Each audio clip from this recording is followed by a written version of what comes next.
Hi everyone, my name is Lena-Sophie Roeper. I'm the buying director for premium and luxury within Zalando, and I'm here today with Matthew Dean, who's the VP Digital for Hugo Boss worldwide, and I'm very thrilled to have him here today to discuss a couple of questions on the current crisis and the digital transformation that also Hugo Boss, amongst others, is going through.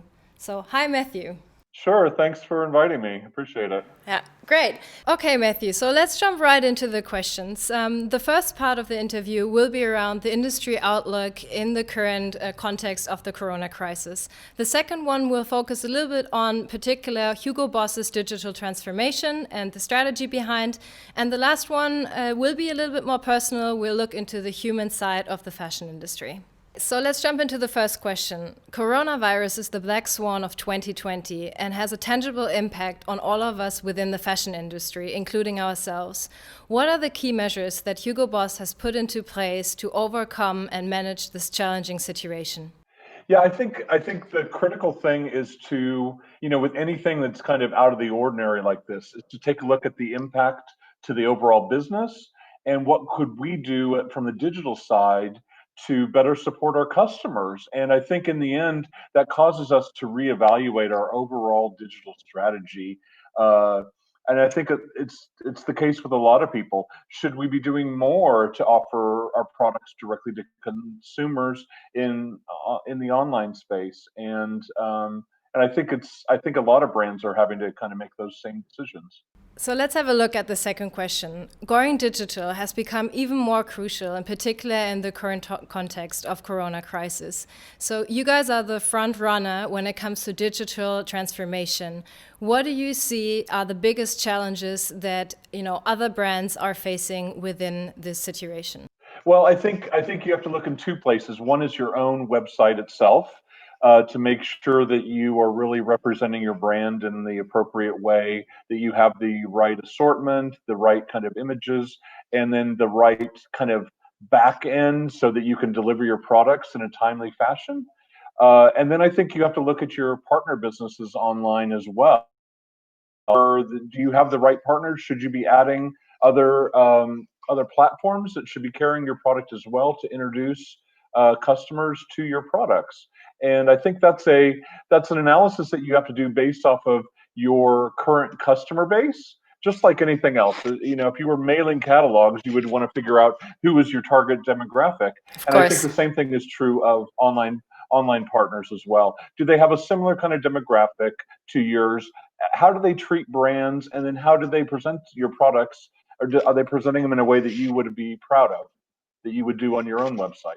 Yeah, absolutely. So moving into the second part, right? So your transformation towards being a key digital player. You are one of the leading luxury brands who has a strong direct-to-consumer business on Zalando through our partner program. So why did you choose this business model, and what do you think are the key factors for success? Why do you think it's working so well?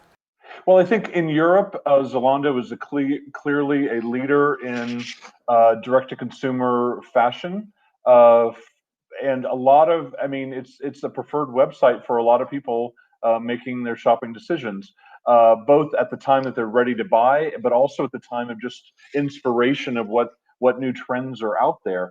I think a website like a portal like Zalando is able to really show fashion specifically and in a big way, not just for men or women, but for the whole family, and for people that are contemporary buyers or really classic buyers, fast fashion or less so. And I think that makes it interesting for people that don't have a specific brand in mind before they go and buy. And I think that makes it interesting. I think for us, what made it interesting for us was really around the fact that you guys were specific around fashion. Secondly, that your demographic matches ours. And then the other one is just that from a partnership standpoint, you guys do a good job of communicating, explaining what your customers need and why you need the things you need. And then that gives us the opportunity to present you guys the information in the way that you guys need it. Yeah, absolutely. So, in regards, and looking into a little bit of your history as well, having worked on both sides of the fence at Amazon and Hugo Boss, what do you believe are the biggest myths in the premium and luxury space around marketplace models and platforms? Yeah, I think there's always a fear with premium brands around a concern that you're going to hurt the brand, either from a very aggressive promotional pricing standpoint or not respect sales periods and non-sales periods. I think that's a it's a concern on some level. And I think, as I worked on the same side as you for a different company for Amazon, we had those same kind of issues. And as a result, in the end, Amazon changed a little bit about their business model. I think the difference with Zalando is you guys grew up in this space, you understood the brands already. It's kind of inherent in your nature. And I think that's why in a lot of cases brands consider you guys before other portals first if it fits their demographic. But I think it's always important to think about how your product is positioned, with which other brands is your brand positioned on the website. I know we were at Amazon. We were always concerned about customers always bought, and then sometimes it would be a premium product, and then it would show recommendations, a version of a recommendation that was not a premium product, or even in some cases not even a fashion product. Yeah. And I think that's something we've never seen on Zalando, and as a result, that's why we've continued to expand our relationship with Zalando. Great. I think, of course, we always, we want to, or we aim to be the starting point for fashion, but at the same time, of course, we want to respect the partners and the brand's expectations in regards to representation, in particular visual representation and brand adjacency, etc. So it's lovely to hear that you guys are happy with that. So in looking into the future, what's one thing that you're particularly excited about our partnership, but also what the future will bring in respect to the digital transformation that we're all even more proactively in right now in this current time? Well, I think, I mean, I like that Zalando is focused on sustainability. It's something we've taken a look at as well. We've even had some discussions about can we get some specific products available in the sustainability space Yeah. for your customers also. I think I think that's one side of it, but I think it's just we still have some complicated things that we have to solve, and I think we'll have to figure out how do we solve these together. Some products that we're selling are more complicated than others. So selling a suit is much more complicated than selling a tie. Yes, of course, you care about color and things like that, but there's a fit component with some products that are difficult. And I think being focused on fashion allows Zalando the ability to add these kind of features and kind of be more inclusive for more product types. So I think in the future, it's something we should look into. How do we make this and show this in the best possible light? And then I think there's obviously a customer benefit to that as well. Nobody wants to buy a suit that is ill-fitting and then have to That's go true. get it Yeah. tailored forever or return it or whatever else. I think you want to make sure it's the right one to begin with. Everybody is not happy about returns. I mean, in the end, Of it's not course. something that you want to have. Yeah. So I think it's a matter. I think everybody wants to pick the right size the first time around. Yeah. But I think it's something. I think it's just another complicated product problem within the fashion space that I think we can solve. Yeah, I completely agree. I think you mentioned two critical areas that we're also very actively looking into, right? So the one aspect is the sustainability or being more sustainable in many regards. So not just actually have more sustainable fashion on site, but also how can we overall as a company act more sustainable and, also really increase the lifetime value of a product on our side as well. So it's definitely a big challenge, but also at the same time, I guess, an opportunity to look into. And it's great to see that you guys are also very open to collectively and collaboratively work on this as such a big brand.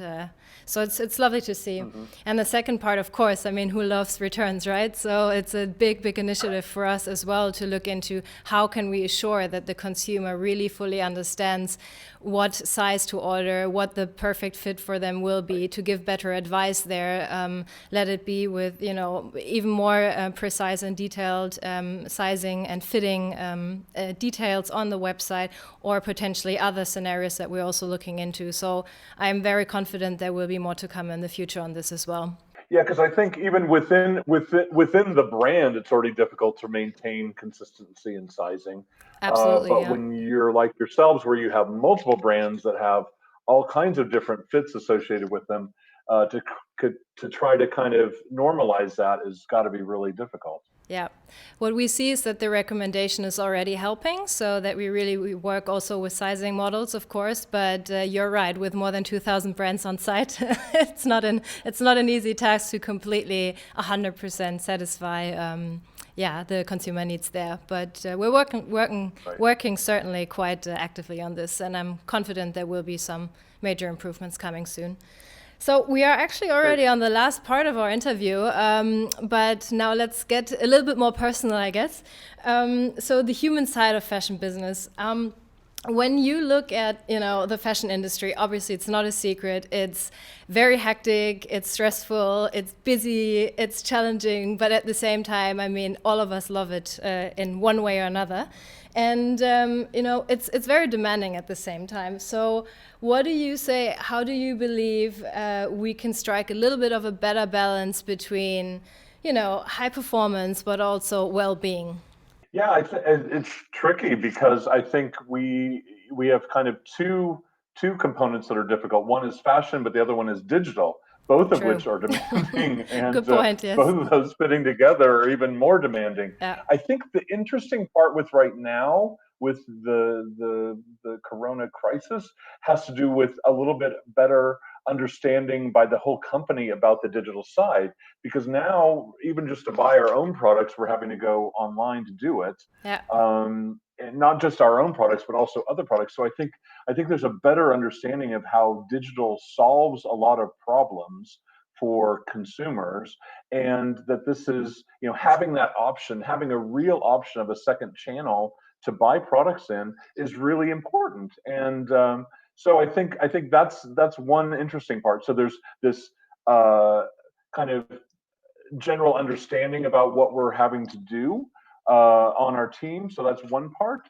And then the other part is, I think it's easier when we're all in one office to kind of maintain motivation and to see if somebody's getting stressed or whatever else. I think right now we're having to do a much better job of connecting with people and asking the right questions of people. Are why did you send me this email at midnight? Are you working like a lot of You hours shouldn't be here? doing Or, this. and I think you should not be Yeah. doing that. And but I think you have to watch for these signs a little bit more. It's easier when you're in the office with people every day, Yeah. but it's harder when they're working from home and you only have a video conference for 15 minutes, maybe once a week in some cases. And so I think it's important. And digital people aren't notoriously really good people persons. So I think it's important to really reach out to people and just ask the right questions. Yeah. How are they feeling? Are they getting stressed? Do they feel good about what they're doing? I mean, just ask some basic human questions. Otherwise, you're going to assume that they're okay, and they may not be. Yeah, no, I agree. I think it's more important than ever that we maintain the personal connection in, if it's in a digital form. It's very crucial to Yeah, stay in touch, right, and have this personal connection as well. Yeah, I agree. exactly, exactly.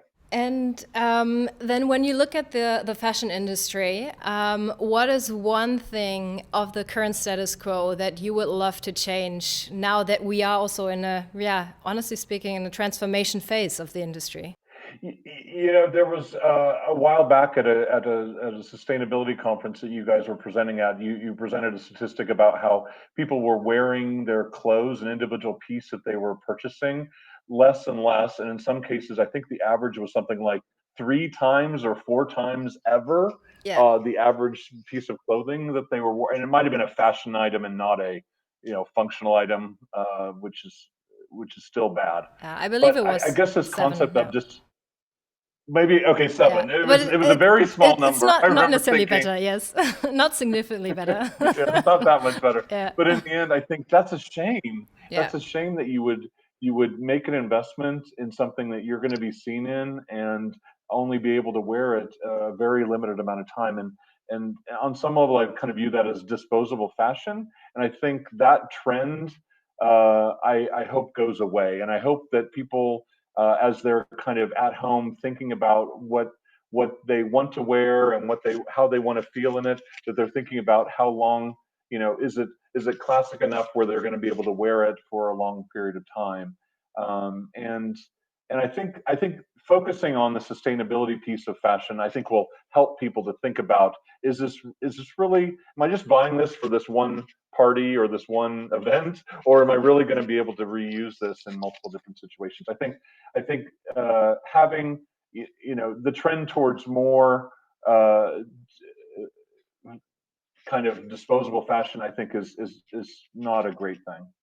yeah. We also see the awareness and the consciousness rising about also the lifetime value of an article and how to extend it possibly. So I mean, obviously, we are also looking into this, how we can incorporate. We call it wardrobe. So basically, the offer for our consumers to introduce circularity of a product, right? So that at least the Right. products have a second life before it's gonna be completely destroyed and they shop completely new outfits. So yeah, I think there's Yeah. many ways to it, and it's not easy because of course at the same time we all want the industry, to flourish and develop, and of course our business to be Yeah. healthy. But I think it's very nice to see that we are aiming to at least strike the balance, and increase the consciousness to more more aware choices of product, that hopefully can be worn much more often than 7 times in average.